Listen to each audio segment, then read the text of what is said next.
আমার সন্তানের সামনে গেলাম, তাকে 3 বার ডাকলাম, বাবা আফিক, আফিক, আফিক। আমার সন্তান আর সাড়া দিল না। আমার সন্তান চলে গেছে।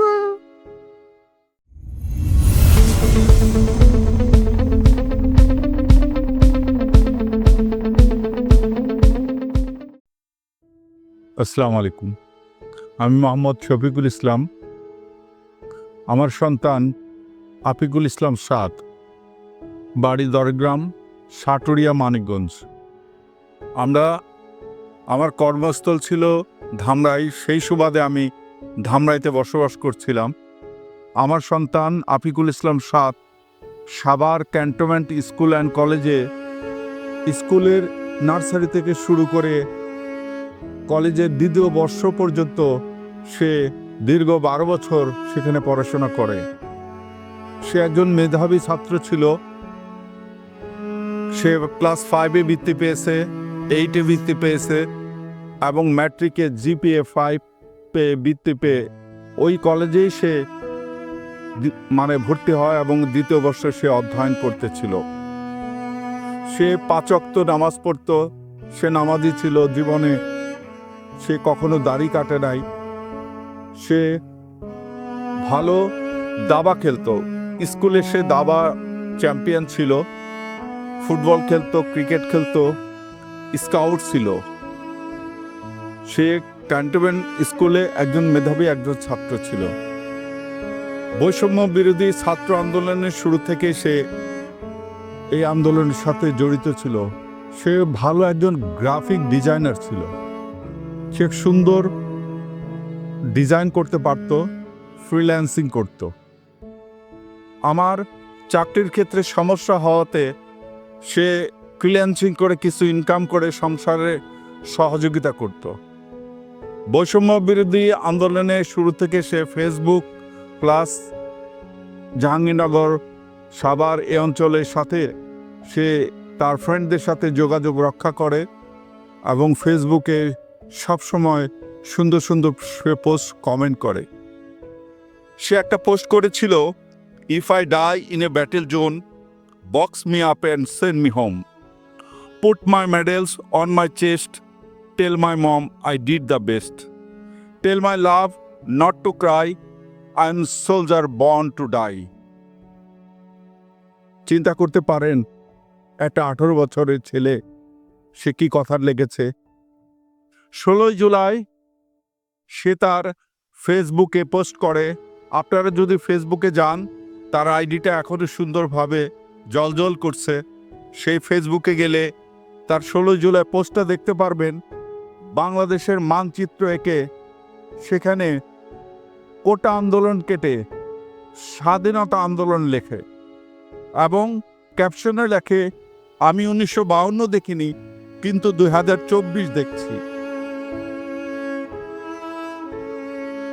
26শে জুলাই সে আরেকটি পোস্ট করে, আগে মনে হতো হাজার হোক নিজের দেশ, এই দেশেই থাকার ইচ্ছা, কিন্তু বর্তমান পরিস্থিতি হিসেবে যত দ্রুত সম্ভব এই দেশ ছেড়ে চলে যেতে চাই। সাদ সে আমাকে মাঝে মাঝে বলতো, বাবা আমার এই দেশে ভাল লাগে না, এই দেশে এই সিস্টেম, এইরকম কার্যক্রম, এইরকম জুলুম, নির্যাতন, অত্যাচার তার কাছে ভাল লাগতো না। সে দেশ ছেড়ে বিদেশে চলে যেতে চাইতো।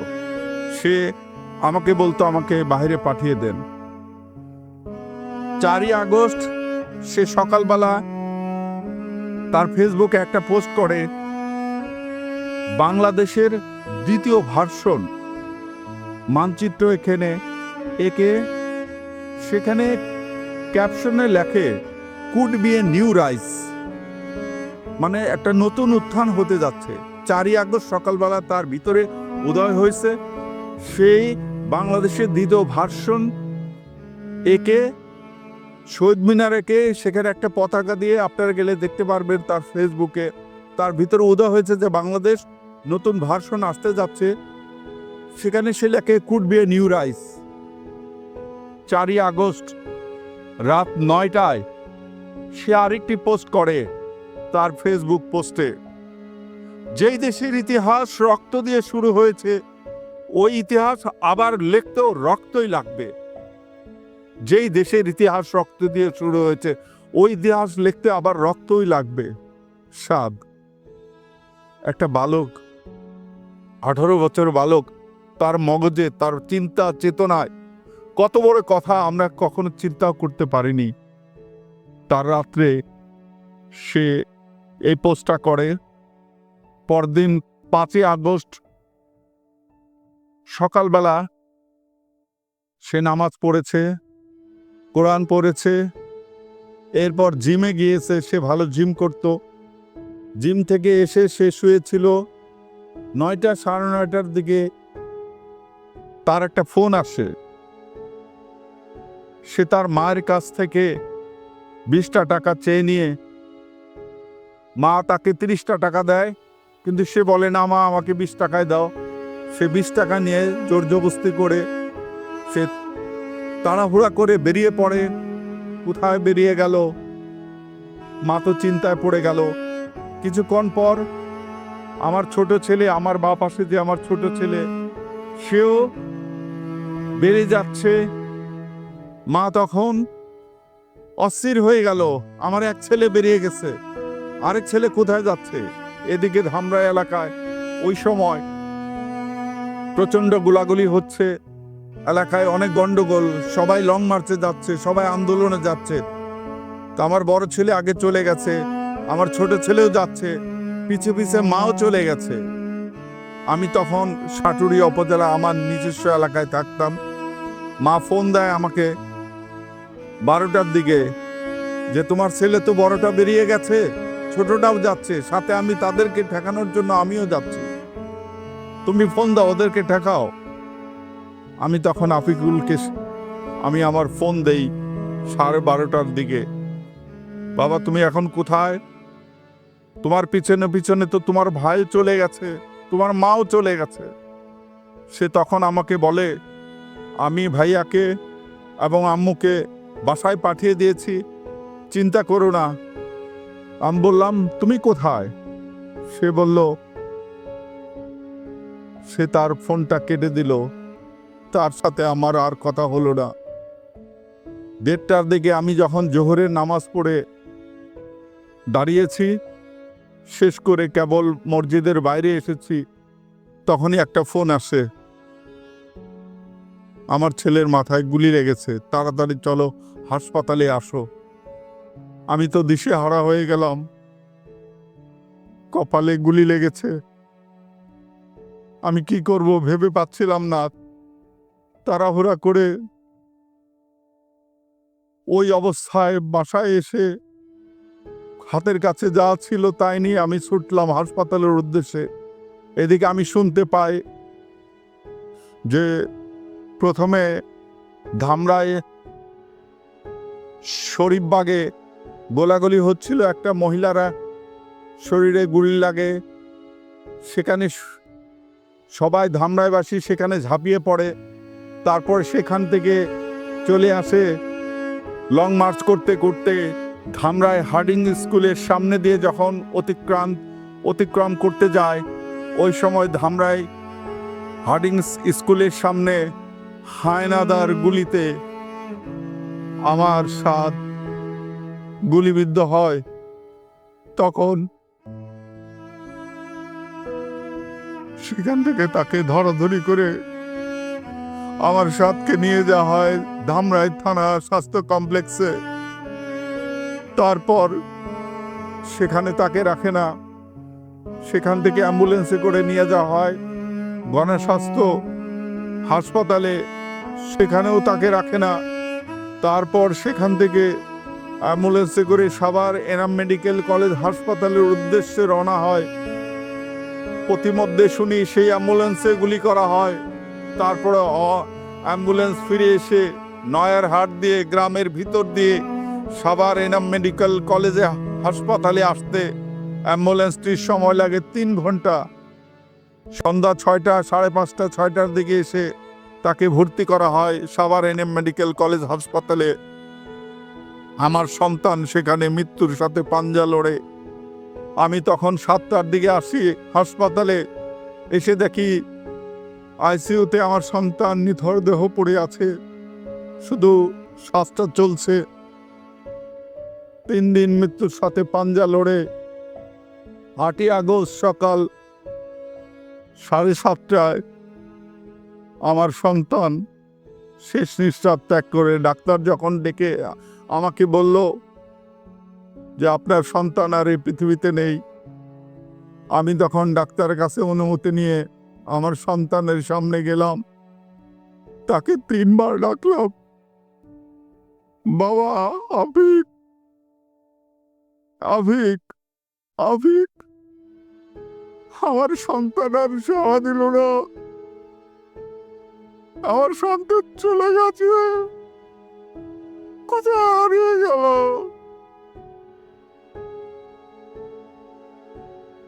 আমার ভয় লাগে না, সর্বসময় চোখের সামনে আমার সন্তান ভাসে, যেদিকে তাকায় আমার সন্তানের চেহারাটা দেখতে পাই। আমি কি করবো?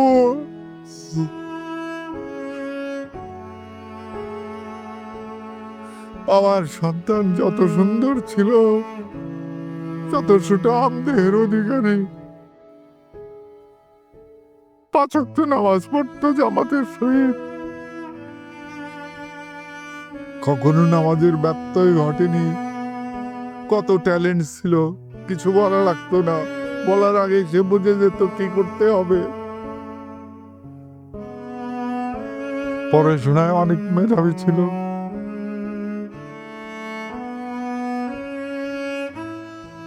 আমার পরিবার, আমার ছোট সন্তানকে নিয়ে এখন আমরা আছি, কোন রকম বেঁচে আছি।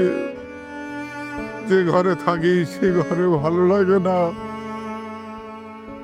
কোথায় যাব?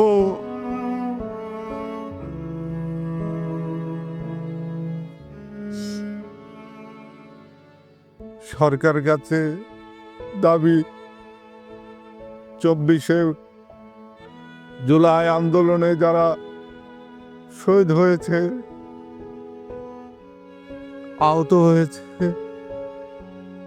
এদের নামে বিকল্প একটা বাংলাদেশের প্রত্যেকটা জেলায় জেলায় স্মৃতিস্তম্ভ করে এদের নাম খচিত করা হোক।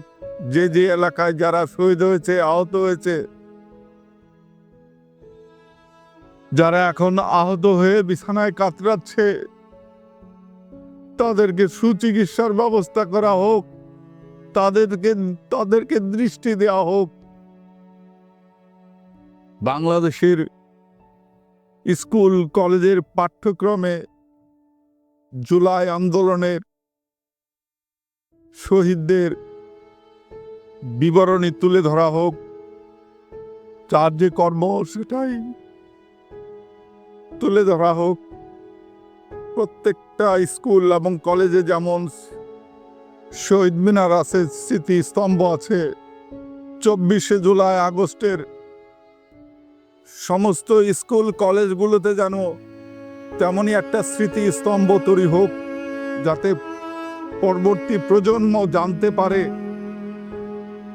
এই 24শে জুলাই আন্দোলনের কি ঘটেছিল।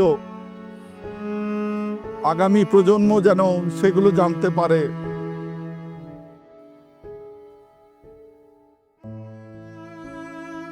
আফিকুল ইসলাম সাদ।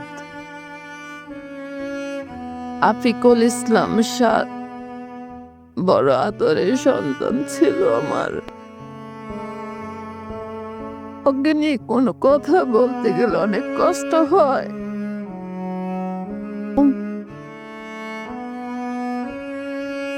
আমার সাদ আব্বু এভাবে আমাদের ছেড়ে চলে যাবে এটা কখনো বুঝতে পারি নাই। আমার সাদ আব্বু যখন এই দেশে আন্দোলন শুরু হইল, তখন থেকে আমার 2টা ছেলে সব সময় মোবাইল নিয়ে বসে থাকতো। ওদের লেখাপড়ায় মন বসতো না। আমার ছেলেদের পড়ার জন্য আমি চাপ দিলে বলতো, আম্মু দেশের অবস্থা ভালো না, তুমি খালি পড়াশোনার কথা বলো।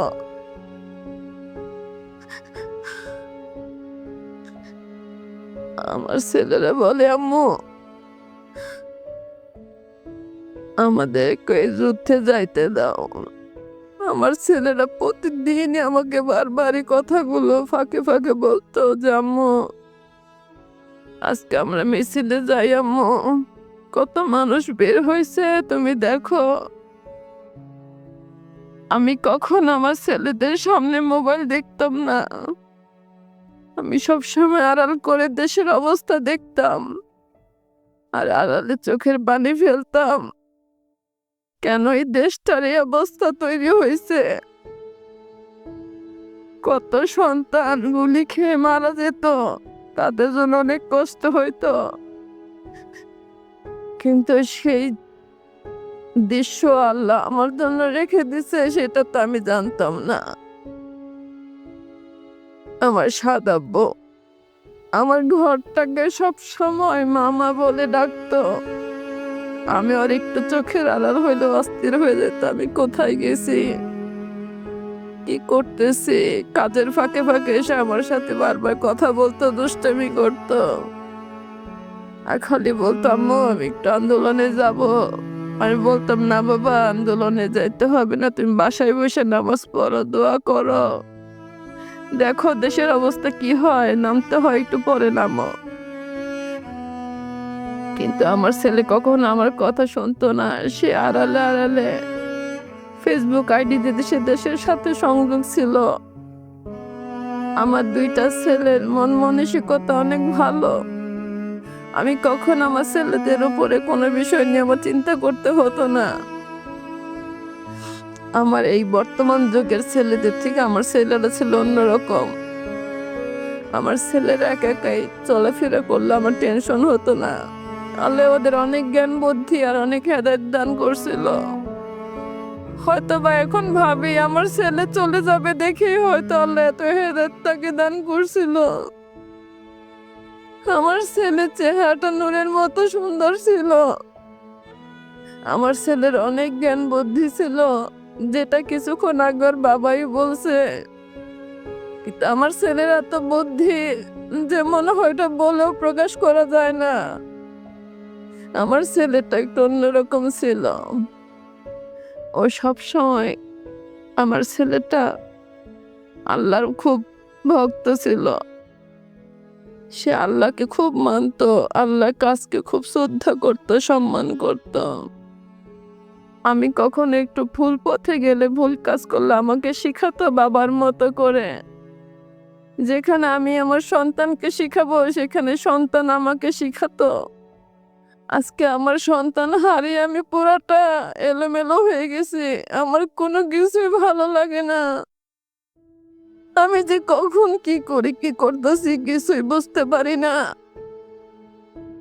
সারাক্ষণ মনে হয় আমার ছেলেটা এমন দেশে গেল যে ছেলেকে একটু চোখে দেখতেও পাই না, মা ডাকও শুনতে পাই না। আগে আমার ছেলেটা একটু বাসা থেকে বের হইলে আমি ফোনের রূপে ফোন করতাম, আমার ছেলেটা কোথায় আছে, কি করতেছ, বলতে এই তো মা আমি আসতেছি, তুমি টেনশন করো না। আমি অতিরিক্ত চিন্তা করে দেখে আমার ছেলে সময়টা নিজে ফোন দিয়ে আমাকে বলতো, মা আমি গাড়িতে আছি, আসতেছি। আমার সাদাপু তার অনেক বন্ধুদের, সে নিজেও 5 ওয়াক্ত নামাজ পড়তো, তার অনেক বন্ধুরা যারা নামাজ পড়তো না তাদেরকে ধরে ধরে নামাজ শিখাইছে। তার বন্ধুরা এখনো বলে যে আমরা কি হারাইলাম। আমার কাছে আসে মাঝে মধ্যে, আমার খোঁজ খবর নেয়, কথা বলে। দুনিয়ার সবারই সবকিছু দেখি আর দুনিয়াও সব চলতেছে, কিন্তু আমার সাথ শোনা তো নাই। আমার ঘরটা হাহাকার করে, আমি আমার কোথাও আমার সাথ শোনাকে পাই না। আমার সাথ শোনা সারাক্ষণ চোখের সামনে ভাসে। আমার সাথ শোনা যে দেশের জন্য আজকে এত যুদ্ধ করে নিজের জীবন কোনো মায়া করলো না। আজকে দেশের জন্য নিজের জীবন সে বিলিয়ে দিছে, আজকে দেশের শান্তির জন্য। আমার কাছে শুধু সরকারের এটাই আবদার, এই দেশটা যেন ঠিক শান্তিময় হয়ে ওঠে, হট্টগোলগুলো যেন বন্ধ হয়, সবাই শান্তি মতো বসবাস করতে পারে। তাহলে আজকে যারা শহীদ হয়েছে তাদের শহীদ জীবন সার্থক হবে। সরকার যেন এই জিনিসটা বিচার বিবেচনা করে। আর সবাই আমার সন্তানের জন্য দোয়া করবেন, আমার সাত সোনারে যেন আল্লাহ জান্নাতুল ফেরদৌস দান করে। আমি এইটা সুখ নেই, এটা চিন্তা করে আজীবন বাঁচবো যতদিন আল্লাহ আমার হায়াত রাখছে। আমার নাম সাজিদুল ইসলাম আবির। আমি আফিকুল ইসলাম সাদের ছোট ভাই। গত 5ই আগস্ট সকালবেলা ঘটনাটা ছিল এমন বিভীষিকাময় যে আমি বর্ণনা করতে গেলে অনেক কষ্ট লাগে আমার। তার আগে আমি একটু বলে নেই, আমার আর আমার ভাইয়ের মধ্যে বয়সের পার্থক্য প্রায় 1.5 বছরের। সবাই দেখলেই বলে তোমরা কি জমজ কিনা। আসলে পরবর্তীতে আমি উত্তরে বলি যে না, আমরা তো জমজ না, আমরা 1.5 বছরের ছোট বড়। তাই ওর সাথে আমার যে সম্পর্কটা ভাই থেকে বন্ধুতুল্য বেশি, তাই আমি ওকে তুমি থেকে তুই করে বলে বেশি ডাকতে স্বাচ্ছন্দ্য বোধ করতাম। তো সেদিনের দিনটা ছিল এরকম যে আমাদের সেখানে শরীফবাগ অঞ্চলে একজন গুলিবিদ্ধ হয়, একটা মহিলা। এখন আমার ভাই ছিল ধার্মিক মাইন্ডের মানুষ। সে ধার্মিক বলবো না, সে সবসময় আল্লাহর ইবাদত করত, 5 ওয়াক্ত নামাজ পড়তো এবং সবসময় ন্যায় নীতিবান মানুষ ছিল। যখন দেখলো যে ধামরাই অঞ্চলে এমন একটা জায়গায় যেখানে অত্যাধিক গোলাবর্ষণ হয় নাই, কিন্তু সেই দিনটা 5ই আগস্ট সকালবেলায় 10টার দিক দিয়ে একটা নারীর উপর এভাবে নির্যাতন হয়েছে, তখন সেই খবরটা জানার পর নিজেকে আর ঘরে আটকে রাখতে পারিনি। আমি যখনই ও বের হয়ে গেল তখন আমি একটু আন্দাজ করতে পেরেছিলাম সে হয়তো আন্দোলনের উদ্দেশ্যেই বের হয়েছে। আমি আম্মুকেও সেরকম কিছু একটা বলি নাই, কিন্তু বের হয়ে যাওয়ার পরে আমি আম্মুকে বলছিলাম, দেখো তোমার ছেলে হয়তো আন্দোলনে গেছে। ও বের হওয়ার কিছুক্ষণ পরেই এলাকার মধ্যে গন্ডগোল শুরু হয়ে গেল। সবাই বলাবলি করতে থাকে এই এলাকায় গোলাগুলি হয়েছে। এখন সেটা শুনে তো আমি ভয় পেয়ে গেলাম। আমি ভয় পেয়ে চিন্তা করলাম যে আমার ভাই তো বের হয়ে গেছে, আমার ভাই কোথায় গেল? গোলাগুলি শুরু হয়ে গেল, কি আবার গোলাগুলির মধ্যে পড়ে গেল নাকি? আমি এটা শুনে তাড়াতাড়ি করে কাপড় চোপড় পরে আমি বের হয়ে গেলাম। বের হয়ে যাওয়ার পর আমি কল দিতেছি, অনেকগুলো কল দিতেছি। হঠাৎ করে একটা কলও ধরলো। ধরার পর আমি বললাম যে ভাই তুই কই আছিস? আমি 4-5 বার বললাম, তারপরও একবারের উত্তর দিল যে আমি সেফ জায়গায় আছি, তুই বাসা চলে যা, তুই বের হয়েছিস কেন? তো এটা শোনার পর আমি স্বস্তি বোধ করে এটা আর একটু এগোতে থাকলাম, কিন্তু আমার এলাকাবাসী ওখানে ছিল। তখন ওই ওই অঞ্চল দিয়ে গোলাগুলির আওয়াজ অনেক জোরে জোরে শোনা যাচ্ছিল। তো তখন আর কি তারা বলতেছিল, মামা তুমি বাসায় চলে যাও, তুমি এখানে থাকো না। আমার মনে হইলো এখন এখানে থাকাটা ঠিক হবে না, আমি হয়তো বাসার দিকে একটু চলে যাই। তাও আমি ওখানে অঞ্চলের অবস্থাটা দেখার জন্য ছিলাম। পরবর্তীতে 1টা নাগাদ আমার আম্মুর কাছে একটা কল আসে যে আপনার ছেলের মাথায় নাকি লাঠির আঘাত লাগছে, তাড়াতাড়ি চলে আসেন ইসলামপুর হাসপাতালে, আমাদের এখানে সরকারি হাসপাতাল যেটা। আমরা একটু মুহূর্ত না ভেবে যথাসম্ভব চিন্তা করে বের হয়ে গেলাম। এমন এক পর্যায়ে কিছুক্ষণ পরে আবার কল আসে, তাড়াতাড়ি আসেন না কেন, আপনার সন্তানের তো মাথায় গুলি লাগছে, আপনারা তো দেরি হয় কেন? আমরা তো চিন্তা করে তখন বললাম যে মাথায় গুলি লাগছে, কি অবস্থার মধ্যে আছে, তাড়াতাড়ি ওকে তো হাসপাতালে নিতে হবে। পরে আমরা বাসা থেকে রওনা দিলাম। এখানে আব্বুকে কল দেওয়ার পর সবাই একসাথে রওনা দিলাম। মামা ছিল আমাদের সাথে। রাস্তার এমন অবস্থা ছিল যে কোনো যানবাহনে আমাদেরকে নিতে প্রস্তুত না, যে এই এলাকা দিয়ে গেলে আমার গুলির শিকার হবো। এই এলাকায় এইভাবে দাঁড়ায় আছে হাইনারা। তখন খুবই কষ্ট করে নানানভাবে তাদের অ্যাম্বুলেন্সকে, আমরা বই একটু আগে ব্যাখ্যা করেছে যে তাদের অ্যাম্বুলেন্সে কিভাবে কত শত দুর্ঘটনা পার করে হাসপাতালে যেতে হয়েছে। নয়ারহাটে যখন ছিল, যখন তারা গ্রাম দিয়ে নিয়ে যাচ্ছিল, তখন ওই জায়গায় আম্মু, আমি এবং আমার মামা ছিল। ওই জায়গায় আমরা অ্যাম্বুলেন্সে উঠেছিলাম। দেখি অ্যাম্বুলেন্সে ওঠার সময় স্ট্রেচারের মধ্যে আমার ভাইয়ের দেহটা পড়ে আছে। তার একটা ছোট ভাই তার মাথা ধরে রাখছে তুলা দিয়ে, রক্ত পড়তেছে। যে ভীতিকর অবস্থা! আমি তো চিন্তা করি আমার ভাইটাকে যেন একটু জ্ঞানটা ফিরে আসে। খুবই কষ্ট করে আমরা সেই সময় এনা মেডিকেল অ্যান্ড কলেজে পৌঁছাতে পেরেছিলাম। এবং পৌঁছানোর পরে সেখানের অবস্থা আমি কিভাবে বর্ণনা করব? সেই অবস্থাটা ছিল এতই ভীতিকর যে মানুষ, হাত কাটা পা কাটা মানুষ একের পর এক আসতেছে, রোগী আসতেছে, গুলি খেয়ে আসতেছে। ওই দিনকার অবস্থা বর্ণনা করতে গেলে প্রত্যক্ষদর্শী ছাড়া কেউ এটি অনুভূতি দিয়ে বলতে পারবে না। যারা এটা প্রত্যক্ষ করেছে তারাই এর কষ্টটা মূলত বুঝতে পারবে। সেদিন এই ভয়ঙ্কর অবস্থার মধ্যে আমি চিন্তা করছিলাম, আল্লাহ, আমার ভাইয়ের সাথে এমনটা কেন হইল? পরে তাকে ভর্তি করা হলো 5ই আগস্ট 3টার দিকে হাসপাতালে। এইভাবে করে সে মৃত্যুর সাথে পাঞ্জা লড়ে 8ই আগস্ট 7:30টার দিকে তার শেষ নিঃশ্বাস ত্যাগ করে আমার ভাই আল্লাহর কাছে প্রিয় হয়ে চলে যায় আমাদেরকে ছেড়ে। তখন আমি আল্লাহকে বললাম, আল্লাহ, তুমি তো শ্রেষ্ঠ পরিকল্পনাকারী। তুমি তো জানো যে আমার ভাই কেন তুমি আমার কাছে নিয়ে গেলা। তুমি তাকে এই দুনিয়াতে হয়তো বাঁচতে দাও না, হয়তো ভালো কারণে বাঁচতে দাও না, কারণ তুমি তোমার বান্দাকে জানো যে সে তার অবস্থান কোথায় হলে তার জন্য ভালো হয়। তো সেই জন্য তুমি নিয়ে গেছো। আমি এই জন্য আল্লাহর কাছে শুকরিয়া করেছি। পরবর্তীতে আমাদের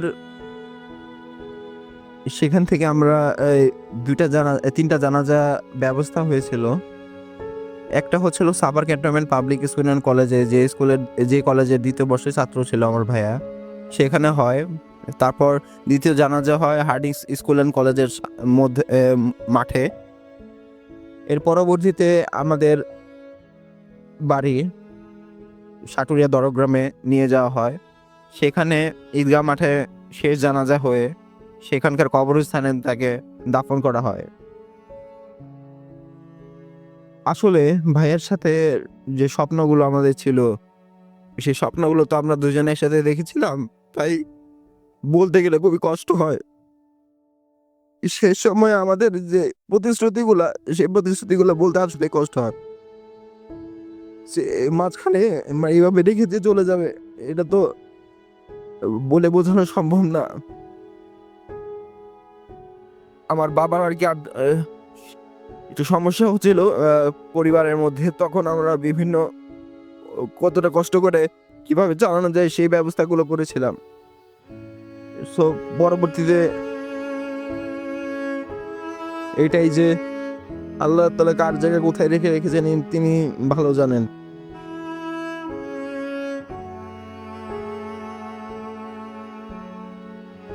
আমি সকলের কাছে আমার ভাইয়ের জন্য দোয়া চাচ্ছি, যেন আমার ভাই জান্নাতুল ফেরদৌসে জায়গা পান এবং শহীদের মর্যাদা লাভ করতে পারেন। এবং সকল শহীদ ও আহতদের জন্য দোয়া করছি, যারা জুলাই বিপ্লবে অংশ নিয়েছিল এবং এই দেশকে স্বাধীন করার জন্য নিজের জান প্রাণ লাগিয়ে দিয়েছে। ধন্যবাদ।